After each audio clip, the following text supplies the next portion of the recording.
Hello students. आज की video में हम देखेंगे कि सी प्लस प्लस में फंक्शंस क्या चीज़ हैं और भी लैंग्वेजेस में एक ही ये टर्म यूज़ होती है फंक्शंस की। और फंक्शन किस लिए बनाए जाते हैं? तो फंक्शन बेसिकली सिंपल फार्म में फंक्शन एक ब्लॉक ऑफ कोड है। यानी जो सी प्लस प्लस का सिंटैक्स है उसमें कर्ली ब्रेसेस लगती हैं। फंक्शन शुरू होता है और फंक्शन ख़त्म होता है कर्ली ब्रेसेस से। और इन बिटवीन जो कोड लिखा जाता है, नंबर ऑफ लाइंस जो लिखी जाती हैं कोडिंग की, वो बेसिकली ब्लॉक ऑफ कोड कहलाता है। तो ये ब्लॉक ऑफ कोड जो है, ये जब इसको फंक्शन के नाम को कॉल किया जाता है तो वो एग्जीक्यूट होता है। यानी वो अपनी जो जो जिस काम के लिए बना होता है उसकी आउटपुट जो है वो शो करवाता है। तो टेक्निकली हम इसको कह सकते हैं, function in C plus plus is a block of code design to perform a specific task. Let's suppose मैं ये चाह रहा हूँ कि स्क्रीन के ऊपर मैं एक सर्कल को ड्रा करवाऊँ।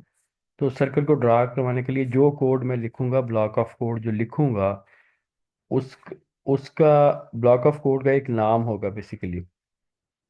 और फंक्शन के कुछ पैरामीटर्स भी होते हैं, कुछ उसका सिग्नेचर होता है। सिग्नेचर से मुराद ये है कि फंक्शन का क्या नाम होगा, फंक्शन कौन सी टाइप का डेटा जो है वो रिटर्न करवाएगा, फंक्शन में कौन से पैरामीटर्स या आर्गुमेंट्स जो हैं वो हम इस्तेमाल करेंगे, और किस किस टाइप के आर्गुमेंट होंगे और क्या क्या उसकी तरतीब होगी। तो ये सारी चीज़ें जो हैं बेसिकली फंक्शन का पार्ट। अभी फ़िलहाल के लिए बात को समझने के लिए आसानी से हम ये कहते हैं कि जैसे मैंने मिसाल दी है कि ड्रा करवाना चाह रहा हूँ मैं सर्कल। तो सर्कल का जो जो फंक्शन का नाम है, उसका नाम फर्ज करें मैंने ड्रॉ सर्कल रख दिया। और ड्रॉ सर्कल जो है वो मेन इंटीजर मेन में जो मेन प्रोग्राम होता है वो भी बेसिकली फंक्शन ही होता है। तो उसमें मैंने ड्रा सर्कल को कॉल किया। जब मैंने कॉल किया तो वो उसकी डेफिनेशन में जाएगा और डेफिनेशन में जाके ब्लॉक ऑफ कोड जो है वो एग्जीक्यूट करेगा और रिटर्न करवाएगा आउटपुट जो है वो मेन प्रोग्राम को, और मेन प्रोग्राम जो है उसको सी आउट के ज़रिए से उसको शो करवाएगा। तो ये बेसिकली प्रोसीजर है किसी भी फंक्शन को जो इसका यूज है। ठीक है, दोबारा से मैं आपको बता दूंगा। Function in C plus plus is a block of code design to perform a specific task. It is executed when it is called in a program. Calling के बगैर जो है फंक्शन जो है इस्तेमाल नहीं हो सकता। Functions are used to modularise code, improve reusability and make the program easier to understand and maintain। अब सबसे बड़ा जो फायदा फंक्शन का ये है कि उसको क्यों हम फंक्शन क्यों बनाते हैं, वैसे ही क्यों नहीं कोड लिख लेते। वैसे कोड लिखने का ये होता है कि आपने एक दफ़ा कोड लिखा है एक प्रोग्राम के लिए, एक चीज़ के लिए, मिसाल के तौर पे ड्रा रेक्टेंगल आपने या ड्रा सर्कल आपके लिए कोड लिखा है। तो आप अगर आप उसका फंक्शन नहीं बनाते तो उसको दोबारा अगर आपको ज़रूरत पड़ती है तो दोबारा से भी कोड, दोबारा से ड्रा सर्कल का या ड्रा रेक्टेंगल का कोड जो है आप उसको लिखेंगे। लेकिन अगर आपने फंक्शन बनाया हुआ है और ब्लॉक ऑफ कोड जो है आपका पड़ा हुआ है, यानी फंक्शन एग्जिस्ट कर रहा है, तो इस लिहाज से फिर आप सिर्फ उस फंक्शन के नाम को कॉल करेंगे मेन फंक्शन में, और वो अपना काम जो है वो परफॉर्म करेगा। तो इस लिहाज से फंक्शन की जो है दो टाइप्स बनती हैं बेसिकली। एक होती है बिल्ट इन डेटा टाइप्स।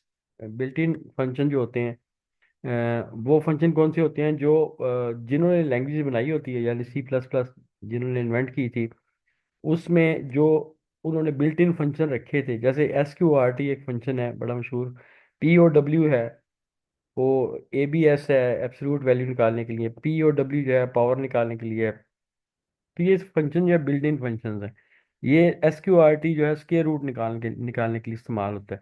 मिसाल के तौर पे देखें, मैं यहाँ पे प्रोग्राम में इसमें ज़रा कोड में देखते हैं कि एस क्यू आर टी को कैसे यूज़ करना है हमने। तो आपने यहाँ पे क्योंकि एस क्यू आर टी जो है उसकी जो डेक्लेरेशन या डेफिनेशन जो है वो header file math dot H में या मैथ में पड़ी हुई है, इसलिए हमने उसको इंक्लूड कराना लाजमी है। अगर आप यहाँ पे मैथ इंक्लूड नहीं करवाएंगे तो ये S Q R T function जो आगे यूज़ होगा इस प्रोग्राम में, वो आपको एक एरर देगा। ठीक है, तो ये मैथ की जो फाइल है ये लाजमी आपने इंक्लूड करानी। जैसे ये ऐसे ही है जैसे आईओ स्ट्रीम आप हर प्रोग्राम में इंक्लूड करवाते हैं। क्यों करवाते हैं? इसलिए कि आपने सी आउट और सी इन जो है इस्तेमाल करने होते हैं, यानी करेक्टर आउटपुट और करेक्टर इनपुट आपने यूज़ करने होते हैं। और उनकी डेक्लेरेशन और डेफिनेशन जो है वो बेसिकली इस हेडर फाइल में आईओ स्ट्रीम में पड़ी हुई है। आईओ स्ट्रीम से मुराद है इनपुट आउटपुट स्ट्रीम। तो बहरहाल आप मेन फंक्शन में आए, मेन फंक्शन में एक आपने वेरिएबल डिक्लेयर किया जिसका नाम नंबर है, और ये डबल डेटा टाइप का है। इसमें इंटीजर भी हो सकता है, डबल भी हो सकता है, फ्लोट भी हो सकता है, जो भी आप चाहें। तो इसमें आपने उसको रखा 16, उसकी वैल्यू इनिशियलाइज करवा दी। उसके बाद क्या किया, सी आउट स्केयर रूट ऑफ आपने सिंपली, ये प्रॉम्प्ट है जो यूज़र को आउटपुट स्क्रीन के ऊपर नज़र आएगा। उसके बाद नंबर की जगह पे यहाँ पे जो नंबर होगा, यानी 16 है तो यहाँ पे 16 आ जाएगा, is square root of number. अब ये फंक्शन कॉल हुआ है यहाँ पे SQRT और उसके बाद नंबर। तो SQRT जो उसमें सिर्फ एक पैरामीटर है नंबर, तो यहाँ पे अगर 16 है तो ये SQRT यहाँ पे आ जाएगा 16। तो जब आप इसको रन करेंगे प्रोग्राम को, सी आउट की जगह इसकी SQRT 16 16 का जो स्केयर रूट है वो यहाँ पे कैलकुलेट कर देगा, यानी स्केयर रूट जो है 4 आ जाएगा। तो इसी तरह से एक ये तो बिल्ट इन फंक्शन की बात हो गई। इसी तरह से यूजर डिफाइंड फंक्शन, जैसे नाम से जाहिर है, यूजर डिफाइंड फंक्शन वो फंक्शन होगा जो यूजर खुद बनाएगा, यानी यूजर से मुराद ये है प्रोग्रामर। प्रोग्रामर जो खुद से फंक्शन लाएगा। अब मैं ऐसे भी बना सकता हूँ, स्क्वायर रूट का फंक्शन अपना बना सकता हूँ, मैं दो नंबर को ऐड करने का फंक्शन बना सकता हूँ, मैं दो नंबर को सब्ट्रैक्ट करने का फंक्शन बना सकता हूँ, मैं एरिया ऑफ द रेक्टेंगल को फाइंड आउट करने का फंक्शन बना सकता हूँ, मैं फैक्टोरियल को फाइंड आउट करने का फंक्शन बना सकता हूँ। म- मैं किसी भी प्रोग्राम का फंक्शन जो है खुद से बना सकता हूँ। इसका मतलब जो भी मैं प्रोग्राम का फंक्शन बनाऊंगा वो मेरा यूजर डिफाइंड फंक्शन होगा। अच्छा, function to add two numbers, example के तौर पे यूजर डिफाइंड फंक्शन। तो सबसे पहली पहली बात कि यहाँ पे देखें, आपने आईओ स्ट्रीम इंक्लूड करवा लिया, उसके बाद यूजिंग नेम स्पेस करवा लिया। उसके बाद ये लाइन ऑफ कोड है यहाँ से लेके यहाँ तक, ये लिखा हुआ है इंटीजर INT ऐड नंबर जो है फंक्शन का नाम है। उसके बाद आपने पैरामीटर जो दिए हैं वो दो हैं, integer A comma integer B। जब आप किसी दो नंबर्स को ऐड करवा रहे हैं और लेट्स सपोज के बोथ आर इंटीजर्स, तो आपने दो पैरामीटर यहाँ पे यानी दो आर्गुमेंट ले लिए, इंटीजर टाइप के integer A comma integer B, और फंक्शन का नाम लिख दिया ऐड नंबर्स, और वो रिटर्न करवा रहा है इंटीजर टाइप की डेट इंटीजर एंड रिटर्न करवा रहा है। यानी जब दो प्लस दो को अगर या पहले ए में अगर फर्स्ट करें 2 है, बी में 3 है, तो टोटल इसका 5 आ गया। अब अगर ए इंटीजर है, बी इंटीजर है, तो डेफिनेटली इसका मतलब ये है कि उसकी आउटकम आउटकम जो है, यानी 2 + 3 = 5, वो भी इंटीजर ही वैल्यू होगी। तो इस लिहाज से इसकी जो रिटर्न टाइप है वो इंटीजर है। और उसके बाद मैंने ये कर्ली ब्रेसेस में नंबर ये स्टेटमेंट लिख दी कि रिटर्न A + B, यानी रिटर्न कर दो। रिटर्न क्या क्या मतलब, रिटर्न करो मेन फंक्शन को जहाँ पे फंक्शन कॉल होगा। तो ये जो चीज़ है, अब ये सवाल ये पैदा होता है कि ये लाइन ऑफ कोड क्या है बेसिकली। ये इसको हम कहते हैं, यहाँ पे मैं लिखने लगा हूँ, ये है डेफिनेशन ऑफ द फंक्शन। ये फंक्शन की डेफिनेशन। इससे भी ऊपर आपको एक और चीज़ मैं आपको बताता हूँ, उसको हम कहते हैं फंक्शन डेक्लरेशन। Function declaration. अच्छा, अब इसमें फंक्शन डेक्लरेशन में और फंक्शन डेफिनेशन में फ़र्क क्या है। फंक्शन डेक्लरेशन आप पहले ज़रा देख लें। यहाँ पे मैं लिखता हूँ इंटीजर, और इसी मैं फंक्शन की जो कि दो नंबर को ऐड करेगा उसकी फंक्शन डेक्लरेशन लिखने लगा हूँ। INT लिखा, उसके बाद ऐड नंबर, ठीक है, नंबर्स। उसके बाद मैंने यहाँ पे INT A, INT B, उसके बाद पेरेंथीसेस क्लोज और सेमीकोलन। ये फंक्शन डेक्लरेशन, या इसको फंक्शन प्रोटोटाइप भी कहते हैं। क्या कहते हैं? और फंक्शन प्रोटोटाइप। ठीक है जी। ये फंक्शन प्रोटोटाइप क्या कहती है? ये फंक्शन प्रोटोटाइप, सबसे पहले जब जो भी कोई फंक्शन बनाना होता है, हमें ये पता होना चाहिए, पहली बात तो ये कि उसका एक कोई ना कोई वैलिड आइडेंटिफायर नेम होना चाहिए।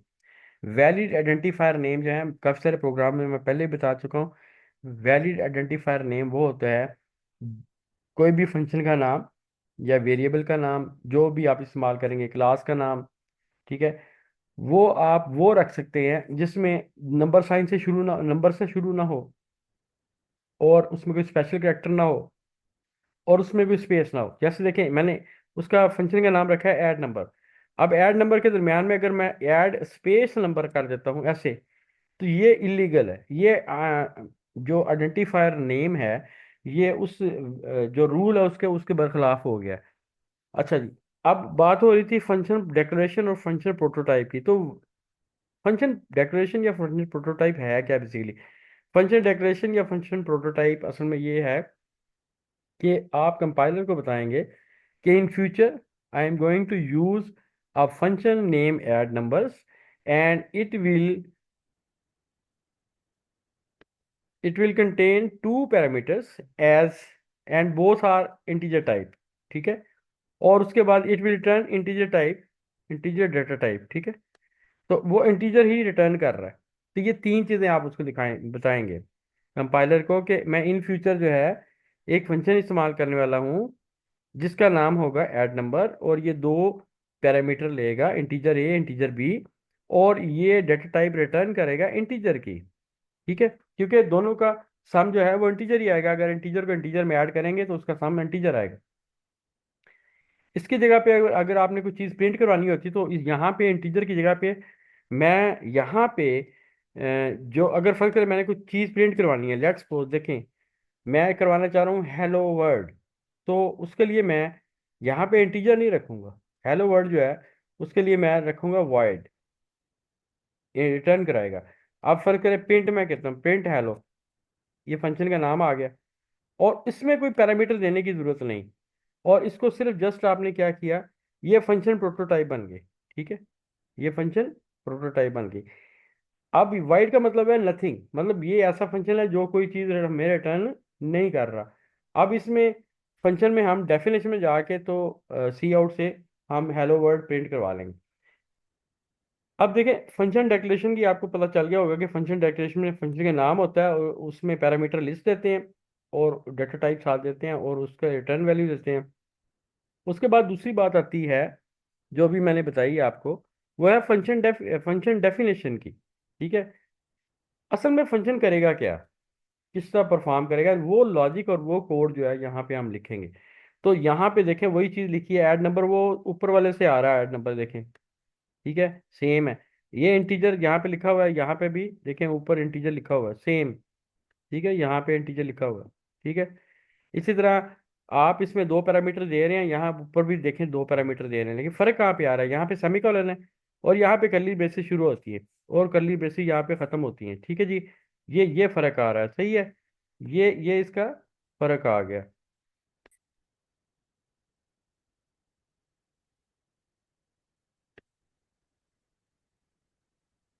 जी, यहाँ पे मैंने फंक्शन डेफिनेशन ले ली। अब फंक्शन डेफिनेशन में मैंने क्या किया कि इंटीजर ऐड नंबर और इंटीजर ए इंटीजर बी और उसके बाद कर्ली ब्रेसेस शुरू की और कर्ली ब्रेसेस खत्म यहाँ पे कर दिया मैंने इसको। ठीक है, यहाँ पे खत्म होगी कर्ली ब्रेसेस मेरी। ठीक है, कर्ली ब्रेसेस यहाँ पे खत्म हुई, इसका मतलब फंक्शन की जो डेफिनेशन है यहाँ पे खत्म होगी। और फंक्शन की डेफिनेशन में कर क्या रहा हूँ मैं, ए और बी को ऐड कर रहा हूँ और रिटर्न करवा रहा हूँ किसको, मेन को। ठीक है, अब देखिए अब आपने दो चीजें आपको पता चली, एक फंक्शन डेकोरेशन और फंक्शन प्रोटोटाइप, यानी दोनों एक ही चीज है। उसके बाद फंक्शन डेफिनेशन, यानी फंक्शन करेगा क्या। फंक्शन क्या करेगा, दोनों नंबर्स को आपस में ऐड करेगा, दोनों इंटीजर्स को आपस में ऐड करेगा। अब आगे आ जाए जरा और मेन फंक्शन में चलते हैं। मेन फंक्शन में देखिए, मेन फंक्शन में आपके आपने आपने क्या किया है, इंटीजर मेन लिखा है जैसे आप लिखते हैं, उसके बाद कर्ली ब्रेसेस, और यहाँ पे आप कर्ली ब्रेसेस लगाते हैं, यहाँ पे रिटर्न जीरो लिखते हैं, ये सारी चीज़ें आपको पता है। यहाँ पे सिर्फ नंबर ऑफ टू लाइन जो है आपने यहाँ पे ऐड की हैं। पहली लाइन में आपने integer x equal to 5 comma y equal to 10, यानी इंटीजर टाइप के दो वेरिएबल बनाए हैं एक्स और वाई, एक में वैल्यू रख दी है आपने 5 और दूसरे में वैल्यू आपने रख दी है 10। अब आप इसको ऐसे भी करवा सकते थे, आप सी आउट भी करवा सकते थे। सी आउट मैं करता हूँ, फर्स्ट यहाँ पे लिखता हूँ सी आउट। ठीक है जी, मैं लिखता हूँ एंटर फर्स्ट नंबर। ठीक है, आप ऐसे भी करवा सकते थे। ठीक है, और सीन में मैं करवाता हूँ एक्स फर्ज करें। ठीक है, ये पहले नंबर में आ गया। ठीक है, इसलिए मैं कहता हूँ जी सी आउट एंटर सेकंड नंबर। ठीक है, तो एंटर सेकंड नंबर। अब सेकंड नंबर जो है वो सीन के जरिए से आप उसकी वैल्यू जो वाई में ले लें। मतलब it is up to you कि आप उसको कैसे बना रहे हैं। ये यूजर से इनपुट ली है, वो फिक्स इनपुट है, आप जैसे मर्जी प्रोग्राम को बना लें। इसको मैं अभी इसको डिलीट कर रहा हूँ। अच्छा, अब देखें कि जब आपने आपने आपने बेसिकली ऐड नंबर क्या करेगा, सम करेगा। तो सी आउट में आपने प्रॉम्प्ट में लिख दिया सम, डबल कोट्स में लिखा हुआ है। उसके बाद लेस देन का सिंबल, और ऐड नंबर फंक्शन का नाम है जो ऊपर आपने दिया था। ठीक है, दोबारा से दिखाता हूँ मैं आपको। ये देखें, ऐड नंबर का जो फंक्शन है, यहाँ पे ऐड नंबर आया और यहाँ पे भी ऐड नंबर आया। ठीक है, तो एक जगह पे डेकोरेशन के लिए इस्तेमाल हुआ है, एक जगह पे डेफिनेशन के लिए इस्तेमाल हुआ है। तो अब आप देखें, ऐड नंबर, उसमें दो आपने वेरिएबल दे दिए, एक्स और वाई। एक्स और वाई की वैल्यूज कहाँ से आएंगी, ये आपने इनिशियलाइज कर दिया 5 और 10। अब ये 5 जो है, एक्स की 5 वैल्यू ये कहाँ पे आएगी, जब आप इस फंक्शन को कॉल करेंगे। ये फंक्शन यहाँ पे कॉल हुआ है, इसको क्या कहेंगे, यहाँ पे फंक्शन कॉल हुआ है। यहाँ पे मैं कमेंट भी करता हूँ, कमेंट यहाँ पे कर देता हूँ, calling function, call the function. ठीक है, और फंक्शन का नाम क्या है, ऐड नंबर। जो भी आपने फंक्शन बनाया उसको कॉल कर लिया आपने। ठीक है, और फंक्शन यहाँ पे कॉल हो गया। जब आपने फंक्शन कॉल किया है, यहाँ पे ऐड नंबर एक्स वाई दो पैरामीटर दे दिए। अब कंपाइलर क्या करेगा, कंपाइलर इसको ढूंढेगा कि ये फंक्शन कहाँ पे है, इसकी डेफिनेशन कहाँ पे है, तो वो ऊपर जाएगा। ऊपर जाएगा तो देखें, आपकी डेफिनेशन जो है यहाँ पे आपको नजर आएगी। ऐड नंबर की डेफिनेशन देखें, ये वाली है, ये वाली है डेफिनेशन। ये वाली डेफिनेशन नहीं है, ये प्रोटोटाइप है, ये डेक्लेरेशन है। डेफिनेशन ये वाली है कि फंक्शन करेगा क्या। अब जो एक्स पैरामीटर है ना, एक्स और वाई दो पैरामीटर दिया ना जब आपने फंक्शन को कॉल किया, तो एक्स जो है ए में चला जाएगा, वाई जो है वो बी में चला जाएगा। एक्स में आपने 5 रखा हुआ था और वाई में आपने 10 रखा हुआ था, तो 5 + 10 ए और बी में 5 और 10 हो गया, और रिटर्न करवाया मेन फंक्शन को। तो मेन फंक्शन में, यानी यहाँ पे इस लाइन पे, इस लाइन ऑफ कोड पे, इस लाइन पे आपका सम जो है, दोनों का सम होके आ जाएगा। यानी इस पे जब कॉल किया गया फंक्शन है, इसकी वैल्यू यहाँ पे आ जाएगी 5 + 10 = 15। ठीक है जी, ये 15 वैल्यू आ जाएगी। अच्छा जी, उसी आगे भी अगर हम फंक्शन को देखें मजीद, तो फंक्शन जो है उसकी ये बिल्ट इन टाइप, ये मैंने आपको बता दी है पहले से। ठीक है, इसी तरह से आप कोई और फंक्शन बना सकते हैं यूजर डिफाइंड फंक्शन में। जैसे मैंने ऐड नंबर बनाया था, आप कैलकुलेट एरिया बना सकते हैं। कैलकुलेट एरिया जो है किसी भी शेप का बना सकते हैं, calculate area of the circle या रेक्टेंगल या स्केयर। उसका जो फार्मूला है उसके मुताबिक आप उसको, उसकी लॉजिक डेवलप करेंगे। ठीक है, अब मिसाल के तौर पे एक और फंक्शन का यहाँ पे एग्जांपल मैंने यहाँ पे दी थी, उसको देख लेते हैं मिसाल के तौर पे।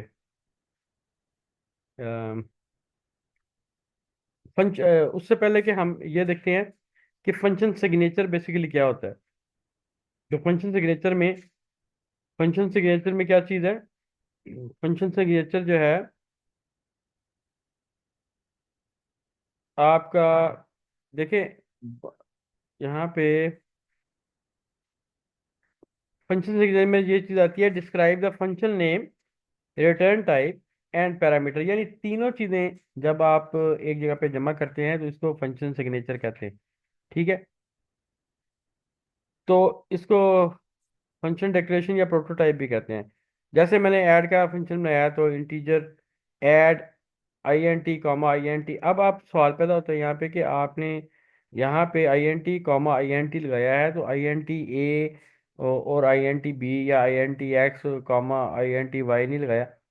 तो जब आप प्रोटोटाइप देते हैं या डेकोरेशन लेते हैं या सिग्नेचर लिखते हैं, तो उसमें ये ज़रूरी नहीं है कि आप उसमें वेरिएबल दें। लेकिन जब आप फंक्शन को कॉल करेंगे तो लाजमी बात है, वहाँ पे आपने एक्चुअल पैरामीटर देने हैं। ठीक है, तो एक्चुअल पैरामीटर की वहाँ पे अहमियत है, वहाँ पे आपने उसको एक्चुअल पैरामीटर आप उसको मेंशन करेंगे। अच्छा, इसी तरह से अगर आप फर्ज करें, आपने मल्टीप्लाई का फंक्शन बनाया, लेट्स सपोज, ऐड का तो बना लिया था आपने। अब मल्टीप्लाई के फंक्शन के लिए देखें, यहाँ पे सिंपल प्रोग्राम है, आईओ स्ट्रीम है, यूजिंग नेम स्पेस है, फंक्शन सिग्नेचर क्या होगा, INT मल्टीप्लाई उसका नाम होगा फंक्शन का। उसमें दो टाइप के वेरिएबल होंगे, इंटीजर इंटीजर टाइप के, और एक का नाम होगा एक्स, दूसरे का नाम होगा वाई। तो अब ये डेकोरेशन या फंक्शन प्रोटोटाइप है, इसको सिग्नेचर भी कहेंगे। अब इसकी डेफिनेशन कहाँ पे है? डेफिनेशन नीचे दी हुई है, ये वाली। ये फंक्शन करेगा क्या? वो जो ऐड टू नंबर था या ऐड नंबर वाला था, उसमें आपने क्या किया था? X plus y. तो यहाँ पे सिंपल लॉजिक क्या करेंगे? एक्स इंटू वाई, क्योंकि आप मल्टीप्लाई के लिए इसको बना रहे हैं। तो जब आप इस फंक्शन को कॉल करेंगे, यहाँ पे देखें, इसका नाम है मल्टीप्लाई, और यहाँ पे मल्टीप्लाई। एक बात याद रखें कि सी प्लस प्लस जो है केस सेंसिटिव लैंग्वेज है। इट मीन्स कि अगर आपने गलती से अगर यहाँ पे मल्टीप्लाई का एम बड़ा कर दिया है, ठीक है, एम अगर आपने ऐसे कैपिटल कर दिया है, तो ये यहाँ पे फर्क कम हो जाएगा। ये स्मॉल में है और ये इसका शुरू में एम जो है वो कैपिटल है। तो इसलिए ऐसे कन्फ्लिक्ट आ जाएगा, कंपाइलर यहाँ पे एरर देगा और वो कहेगा ये फंक्शन एग्जिस्ट नहीं करता, ठीक है। इवन के मतलब अगर आपने स्मॉल लेटर में एक्स लिखा है और कैपिटल लेटर में एक्स लिखा है, फिर भी वेरिएबल के नाम भी इसी तरह से केस सेंसिटिव होते हैं, ठीक है। इसलिए यहाँ से इसको भी ज़रा ध्यान से करना चाहिए, ठीक है। प्रोडक्ट में आप 4 5 दिया, तो 4 5 का प्रोडक्ट क्या आएगा? 4 5 ज़ा 20। तो ये 20 इसका आंसर आ जाएगा। तो मैं उम्मीद करता हूँ कि ये फंक्शन के लिहाज से आपको फंक्शन सिग्नेचर का पता चल गया। उसके बाद फंक्शन डेफिनेशन जो है मैंने बताई है कि फंक्शन डेफिनेशन में फंक्शन करेगा क्या, बेसिकली वो आपने बताना है। तो उसमें क्या किया उसने? फंक्शन डेफिनेशन में ए प्लस बी किया, रिटर्न करवाया मेन फंक्शन को। उसके बाद फंक्शन कॉल है, और फंक्शन कॉल में आपको मैंने बताया कि फंक्शन जो है आपने कॉल करना है, ठीक है। उसके बाद आप मजीद मतलब कोई चीज़ यहाँ पे कर सकते हैं। जैसे मिसाल के तौर पे आपने एक प्रोग्राम बनाया जिसमें सारी चीज़ें आप कर रहे हैं। जैसे देखिए, ऐड कर रहे हैं आप, ठीक है। ऐड का ये पार्ट क्या है? ये फंक्शन डेफिनेशन पार्ट है ऐड का। ये फंक्शन डेफिनेशन पार्ट है सब्ट्रैक्शन का। ये फंक्शन डेफिनेशन पार्ट है मल्टीप्लिकेशन का। ये फंक्शन डेफिनेशन पार्ट है डिवीजन का, ठीक है। अब ऐड, सब्ट्रैक्ट और मल्टीप्लाई ये तकरीबन एक जैसा ही कोड है, ठीक है। लेकिन डिवीजन में क्या होता है? डिवीजन में देखिए, डिवीजन में क्या किया है, इसका नाम मैंने रखा है फंक्शन का डिवाइड। और इसमें दो parameter double double data type के मैंने रख लिए। आप बेशक इंटीजर रख लें। डबल इसलिए रखा है क्योंकि जब आप डिवाइड करते हैं किसी दूसरे नंबर को, तो वो पॉइंट्स में भी आ सकता है, इसलिए डबल रखा है। या फ्लोट भी रख सकते हैं, ठीक है। फ्लोट और डबल जो है वो आपकी जो जो भी डेसिमल नंबर्स होते हैं उसमें स्टोर होते हैं, उस टाइप की जो डेटा टाइप होती है। तो इसमें आप देखें, इसमें सिर्फ आपने चेक ये लगाना है कि अगर जो डिवाइजर है वो अगर जीरो है, यानी जिस चीज़ से आप डिवाइड कर रहे हैं अगर वो जीरो है, तो वो आपको पता है अनडिफाइंड नंबर होता है, और उसकी डिवीजन जो है वो हम कैलकुलेट नहीं कर सकते, ठीक है। तो इसको सिंपल आपने क्या करना है? If b is equal to zero, यानी इक्वल टू का मतलब ये है कि ये कंपेयर कर रहा है कि अगर बी की वैल्यू जीरो है, ये इक्वल टू जीरो नहीं है, ये डबल इक्वल टू जीरो है, ठीक है। ये कंपैरिजन ऑपरेटर है, ठीक है। तो यहाँ पे अगर आप उसकी वैल्यू जीरो कर रहे हैं, तो उसको सिंपल आपने एक मैसेज करवा देना है, एरर डिवीजन बाई जीरो, ठीक है, और रिटर्न जीरो करवा देना है। अदरवाइज आप क्या करेंगे? अदरवाइज रिटर्न करवा देंगे ए ओवर बी, सिंपल। तो इस तरह से आप एक पूरा फुल फ्लैज कैलकुलेटर बना सकते हैं। और देखें आप मेन फंक्शन में क्या करना है? मेन फंक्शन में दो आपने वेरिएबल ले लेने हैं, क्योंकि देखें एडिशन, मल्टीप्लिकेशन और डिवीजन, ठीक है, और सब्ट्रैक्शन, तीनों चारों में आपके सिर्फ दो नंबर इस्तेमाल हो रहे हैं। तो इसलिए आपने पहला नंबर ले लिया इंटीजर मेन में आके num1, इसमें num2 ले लिया। इसमें इनिशियलाइज करवा देंगे या सी आउट सी इन से आप यूजर से भी गेट करवा सकते हैं इनपुट। तो एडिशन में आपने सबसे पहले ऐड का फंक्शन कॉल किया, उसमें दो पैरामीटर आपने सेंड कर दिए, num1 कॉमा num2। इसी तरह सब्ट्रैक्शन, और सब्ट्रैक्शन में दो नंबर आपने एज ए पैरामीटर, यहाँ पे एक्चुअल पैरामीटर जो है आपने कॉलिंग के वक्त आपने यहाँ पे प्लेस कर दिए। इसी तरह मल्टीप्लिकेशन में भी दो और डिवाइड में भी दो। तो इस तरह से आपकी आउटपुट जो है वो आ जाएगी। मैं उम्मीद करता हूँ कि फंक्शन के लिहाज से आपको सारी चीज़ें समझ आ गई होंगी कि फंक्शन बेसिकली है क्या। फंक्शन जो है एक ब्लॉक ऑफ कोड है जो कि एग्जीक्यूट होता है जब वो कॉल किया जाता है। और कॉल कहाँ पे करते हैं हम? सी प्लस प्लस में इसको कॉल करने के लिए मेन फंक्शन में जाते हैं, उस फंक्शन को कॉल करते हैं। और आखिरी बार मैं आपको दोबारा से एक चीज़ बता रहा हूँ कि फंक्शन के तीन हिस्से समझ लें, तीन कंपोनेंट हैं। फंक्शन का नाम क्या होता है, फंक्शन किस टाइप की डेटा टाइप जो है रिटर्न करेगा, और फंक्शन में कौन से पैरामीटर्स होंगे। ये जरूरी नहीं कि हर फंक्शन जो है कोई ना कोई पैरामीटर रखे। ये भी हो सकता है कि वो पेरेंथेसिस जो है वो एम्प्टी हो। जैसे देखें, अब ये भी एक फंक्शन है इंटीजर मेन जो हम लिखते हैं। अब इसमें पेरेंथेसिस में कोई पैरामीटर है आपको नजर आ रहा है? नहीं है। तो इसका मतलब है कि फंक्शन ऐसा भी हो सकता है जिसमें कोई पैरामीटर मौजूद नहीं हो सकता। इसी तरह से कोई ऐसा फंक्शन भी हो सकता है जो किसी भी टाइप की डेटा टाइप जो है हमें रिटर्न ना कर रहा हो। इसका मतलब है कि इंटीजर की जगह यहाँ पे वाइड आ जाएगा। वाइड मतलब होता है नथिंग। तो मैं उम्मीद करता हूँ कि फंक्शन के लिहाज से आपको क्लियर कट ये चीज़ पता चल गई होगी कि फंक्शन होता क्या है, फंक्शन का सिग्नेचर क्या होता है, function decoration, function prototype, function definition, function calling जो है, सारी चीज़ें आपको क्लियर हो गई होंगी। मैं रिकमेंड करूंगा कि इस वीडियो को 2-3 दफ़ा देखेंगे तो आपको मज़ीद कॉन्सेप्ट जो है वो आपका स्ट्रांग हो जाएगा। और आप किसी भी टाइप का फंक्शन जो है खुद से क्रिएट कर सकते हैं। और इसको देखने के बाद आप खुद से ट्राई करें और ये छोटे छोटे फंक्शन बना के देखें, ऐड का, सब्ट्रैक्ट का, मल्टीप्लाई का, डिवीजन का। तो वो सही काम करते हैं तो फिर आप एरिया ऑफ द रेक्टेंगल या इस तरह की चीज़ें जो है ये भी आप इसमें इन चीज़ों के ऊपर भी काम कर सकते हैं। जैसे फैक्टोरियल वगैरह का फंक्शन है, आपने यूजर डिफाइंड फंक्शन बनाना है तो उसकी भी लॉजिक इसी तरह से बन जाएगी। तो मैं उम्मीद करता हूँ कि आपको ये प्रोग्राम जो है काफ़ी हेल्पफुल होगा। Thank you very much.